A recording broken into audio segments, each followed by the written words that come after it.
चलो पहला क्वेश्चन है, आर्टिकल 22 किस अधिकार से संबंधित है? ऑप्शन ए समानता का अधिकार, ऑप्शन बी धार्मिक स्वतंत्रता, ऑप्शन सी गिरफ्तारी और हिरासत से सुरक्षा, ऑप्शन डी है शिक्षा का अधिकार। तो इसमें क्या लगा लिया? Option C. इसका हो जाएगा ऑप्शन सी। तो ये लगा लो भैया, हो जाएगा गिरफ्तारी और हिरासत से सुरक्षा। चलो अगला है, कितने घंटे के भीतर गिरफ्तार व्यक्ति को मजिस्ट्रेट के समक्ष प्रस्तुत करना आवश्यक है? 24 घंटे। यानी कि 24 घंटे के सामने, यानी 24 घंटे में क्या करना है? हमें मजिस्ट्रेट के सामने पेश कर देना है। इसका आंसर हो जाएगा ऑप्शन सी। अगला क्वेश्चन है, किस प्रकार के बंदियों को आर्टिकल 22 के तहत विशेष अधिकार प्राप्त नहीं है? किसको विशेष अधिकार प्राप्त नहीं है 22 के तहत? हाँ, क्या हो जाएगा इसका आंसर? विदेशी शत्रु को यह अधिकार प्राप्त नहीं है। ऑलरेडी हम इसको पढ़ा चुके हैं, ठीक है।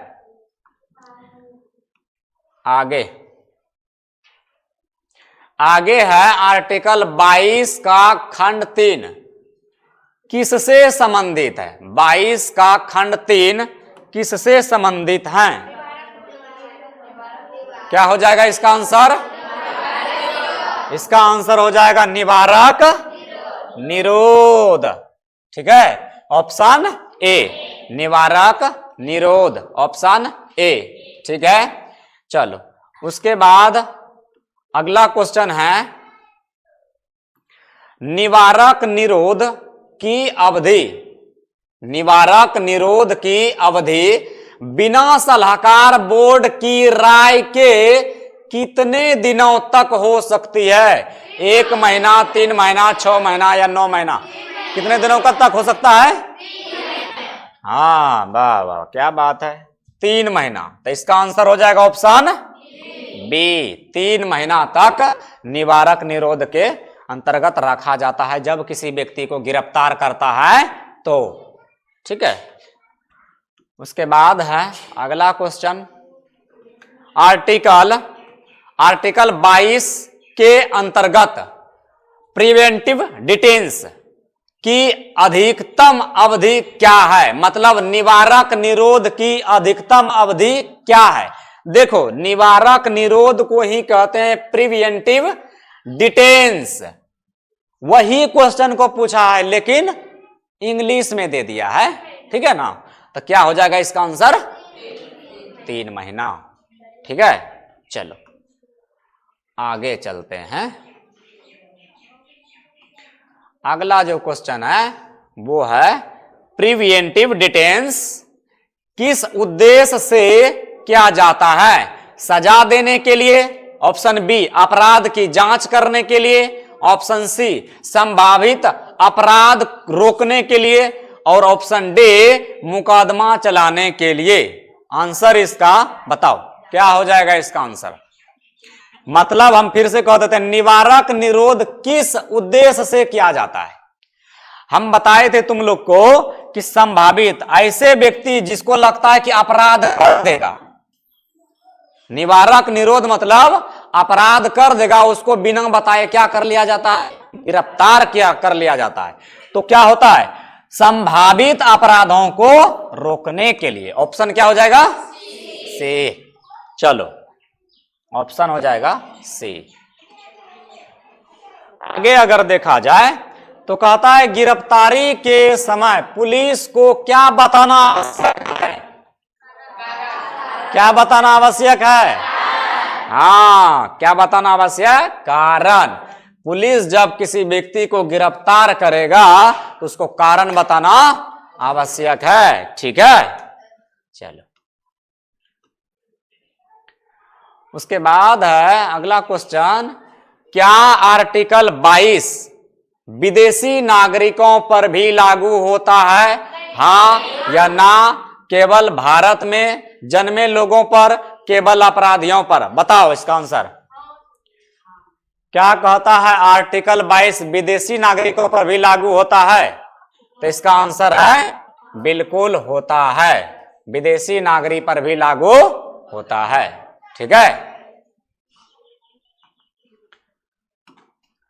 चलो 10 नंबर जो क्वेश्चन है वो कहता है एडवाइजरी बोर्ड में कौन होता है? एडवाइजरी बोर्ड में कौन होता है? एडवाइजरी बोर्ड का मतलब होता है सलाहकार समिति।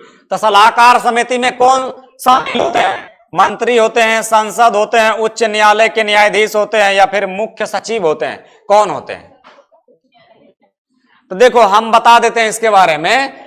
अगर एडवाइजरी बोर्ड सरकारी संस्थान से जुड़ा है, अगर एडवाइजरी बोर्ड सलाहकार समिति सरकारी संस्थान से जुड़ा है, तो उसका आंसर जो हो जाएगा ऑप्शन बी, यानी कि संसद हो सकता है, संसद को भेज सकता है सदस्य बनने के लिए। ठीक है, इसका ऑप्शन हो जाएगा बी। ठीक है, सांसद। चलो उसके बाद जो है आगे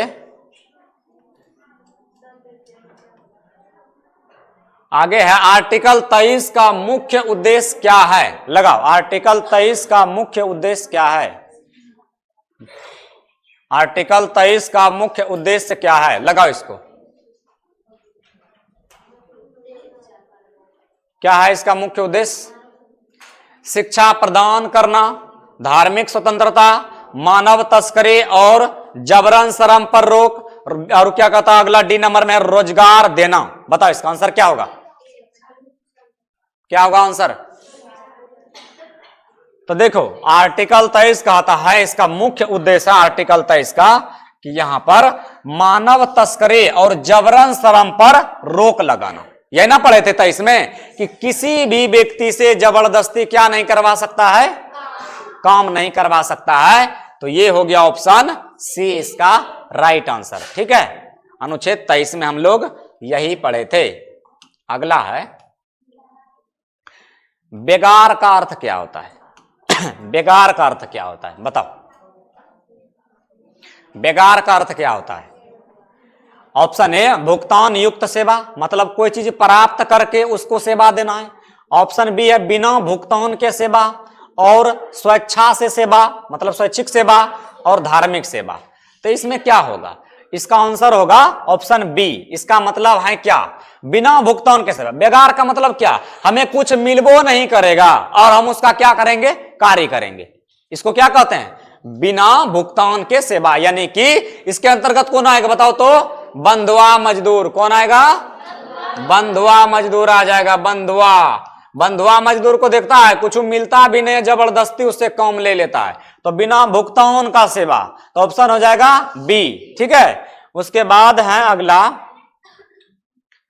अगला जो है कहता आर्टिकल 23 किस पर, यानी किस पर भी लागू होता है? और किस पर लागू होता है आर्टिकल 23?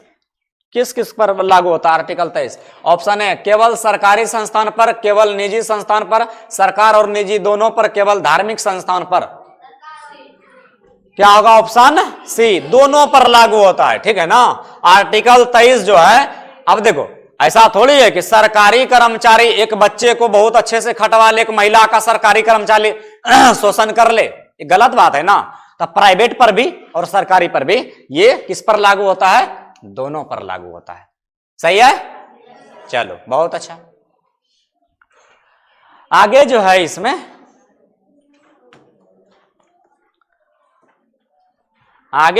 बाल श्रम आर्टिकल 23 के अंतर्गत आता है, हां या ना? बाल श्रम आर्टिकल 23 के अंतर्गत आता है? आता है? आता है? नहीं आता है। बाल श्रम देखो यहां समझने वाला बात है। बाल श्रम और हम बताए थे बलात् श्रम। बलात् श्रम, हाँ ये बालात श्रम जो है ये आता है 23 में, अब बाल श्रम जो आता है ये आता है 24 में। इसका आंसर होगा, ठीक है।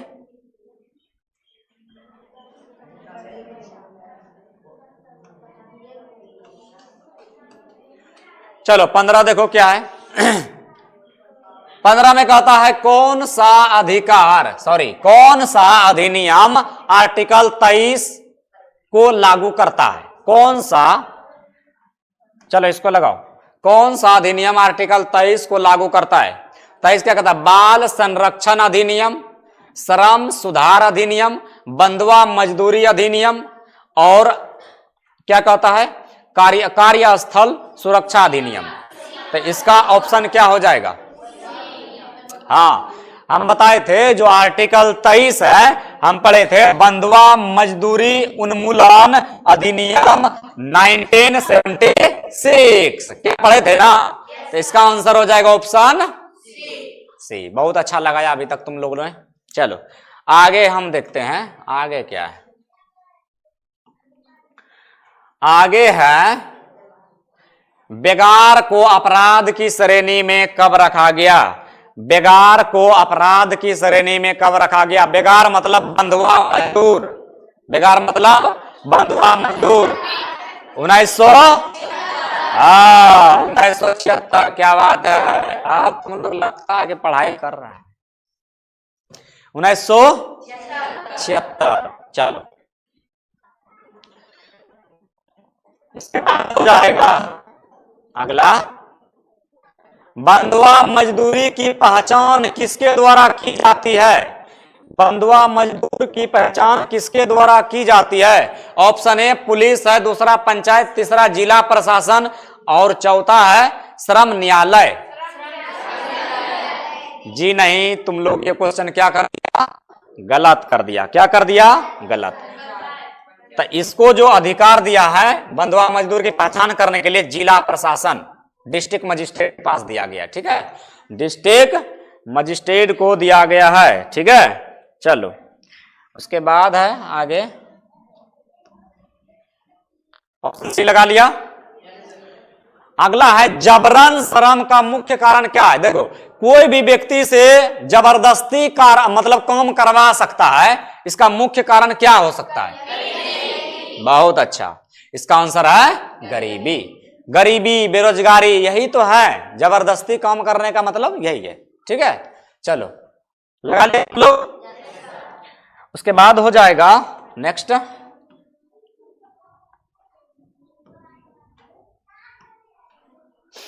अगला है आर्टिकल 23। आर्टिकल, एक सेकेंड, आर्टिकल 23 के उल्लंघन पर क्या होता है? आर्टिकल 23 के उल्लंघन पर क्या होता है? आर्टिकल 23 के उल्लंघन पर क्या होता है? ऑप्शन ए है कोई दंड नहीं दिया जाता है, बी है मौखिक चेतावनी दिया जाता है, दंडनीय अपराध है, केवल सामाजिक निंदा है।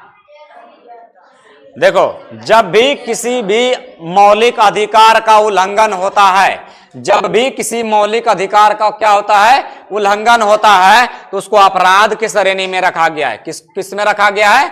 अपराध की श्रेणी में। तो हम कह सकते हैं दंडनीय अपराध है, उसको सजा देने का प्रावधान ढूंढेगी सरकार। ठीक है, चलो आगे हम देखते हैं। आगे है 20 नंबर में, आर्टिकल 23 का उल्लंघन किसके द्वारा रोका जा सकता है? कौन रोक सकता है? आर्टिकल 23 का अगर कोई व्यक्ति उल्लंघन करता है तो कौन रोक सकता है? बताओ, कौन रोक सकता है? ऑप्शन है संसद, राज्य सरकार, न्यायपालिका, और है इसमें उपर्युक्त सभी। तो देखो, ये अधिकार सबके पास है। किसके पास है? सबके पास है। इसमें ऑप्शन हो जाएगा डी, कोई भी रोक सकता है। ठीक है, आगे है 21 नंबर है, आर्टिकल 24 किस वर्ग के बच्चों की रक्षा करता है? कितना वर्ष तक के बच्चों का रक्षा करता है? इसका आंसर हो जाएगा 14 साल से कम, है ना? 14 साल से कम, 14 वर्ष से क्या हो जाएगा? कम हो जाएगा। क्या ये बात समझ में आया सबको? पढ़े भी थे हम लोग। चलो आगे हम एक बार फिर देख लेते हैं। आर्टिकल 24 किस प्रकार की फैक्ट्री में बालकों को काम करने से रोक सकता है? आर्टिकल 24 के तहत कौन काम करने से रोक सकता है? कपड़ा धोने से, खतरनाक काम करने से, कोई निर्माण करने से, कृषि करने से। हाँ, क्या हो सकता है? बच्चों को खतरनाक काम करने से रोका जा सकता है। इसका आंसर हो जाएगा ऑप्शन बी। सही है सबका? सबका सही है ना? चलो आगे हम देखते हैं 23। कहता आर्टिकल 24 किस पर लागू नहीं होता है? आर्टिकल 24 किस पर लागू नहीं होता है? रसायन उद्योग पर, कारखाना पर, खदान पर, घरेलू काम पर। हाँ, घरेलू काम पर। क्या यहां बताए थे? बोले थे कि कुछ बच्चों को जो अनाथ है, कुछ बच्चों को जो कोई सहारा नहीं है, उनको जो है घरेलू कार्य वो बच्चा कर सकता है, लेकिन कितना घंटा? अधिकतम 3 घंटा। अधिकतम 3 घंटा। आपको उसको खदान में काम नहीं करना है, रसायन उद्योग में काम नहीं करना और कारखाना में भी काम नहीं करना है। सरकार के नजर में इसको शोषण माना गया है। ठीक है, तो हमें लगता है कि तुम लोग इसको कर लिया होगा, तो इसका आंसर हो जाएगा ऑप्शन ए। ठीक है, अगला कहता है चाइल्ड लेबर। चाइल्ड लेबर जो एक्ट है, यानी child labour provision and regulation act किस वर्ष आया? सीधा इसका मतलब समझ लो कि जो चाइल्ड लेबर को हिंदी में कहते हैं बाल श्रम अधिनियम, कब आया था? 1900 गलत, 1900 सबसे पहले 1986 में बाल श्रम अधिनियम आया था, 1986 में। ठीक है ना? चलो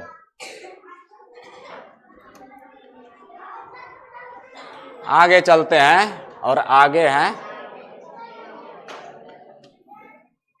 है क्या आर्टिकल 24 निजी क्षेत्र पर भी लागू होता है?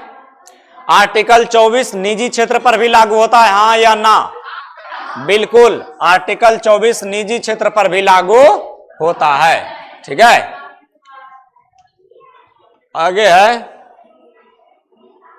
आर्टिकल 24 के अनुसार 14 वर्ष से कम आयु के बालक कहां कार्य नहीं कर सकते हैं? स्कूल में, खेत में, खतरनाक उद्योगों में या फिर घर में? खतरनाक उद्योगों में। चलो